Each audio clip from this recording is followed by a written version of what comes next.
منعنا الخمر بالكويت وكان موجود، كان من العادات والتقاليد والتراث.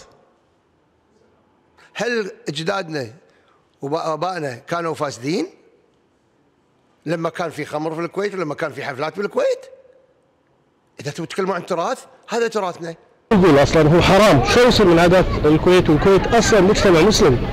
يعني بصراحه النائب هذا يعني اكيد يفتقد الى الحكمه للكلام هذا، ما هو سليم عليكم فيها. ولكن اللي يدعي انها عادات وتقاليد، انا كويتي عمري الحين نص قرن، ممكن اللي وياي اكبر مني، ما سمعت، انا ما اعرف انه في الكويت انه في مكان انه الخمور او مال الخمور او من عاداتنا وتقاليدنا، لا شفت يداني ولا شفت حمامي ولا خوالي ولا ذكر لي 50 سنه يعني ربيت، على الاقل عندي معلومات عن الكويت. او ناخذها بصوره الاجمال، لا هذا يعني خطأ في تاريخ الشعب الكويتي.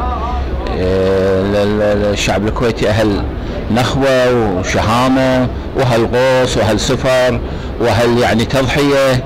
لا، مو هذا الوصف اللي يصفه هذا النائب المواطنين الكويتيين أو شعب. لا أبدا، أهل الكويت كلهم كانت عاداتهم الناس متدينين ويصلون ويصومون واخلاقهم من ابدع الاخلاق، وهذا الكلام مو صحيح.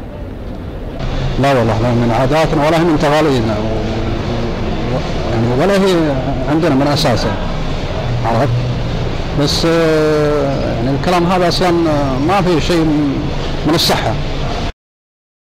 لا بالله، مو من عادات اهل الكويت، اهل الكويت معروفين بدينهم وصلاحهم من الاول، من اكثر من 100 و150 و200 سنه معروفين اهل الكويت. الدخلاء نعم هم ممكن منهم الفساد، لكن اهل الكويت لا ابد ابد. والله ما في بالكويت ما في السوالف هذه، لا في مشروب ولا في هذا. كانت عندنا بس الشاي والقهوه والسوالف هذه، ما عندنا مشروب بالكويت ولا صار في مشروب بالكويت اصلا. وهل من عادات اهل الكويت يعني؟ لا، في عاداتنا ولا بتقاليدنا اصلا من زمان ما كان فيها السوالف هذه، لا فيها مشروب ولا فيها شيء.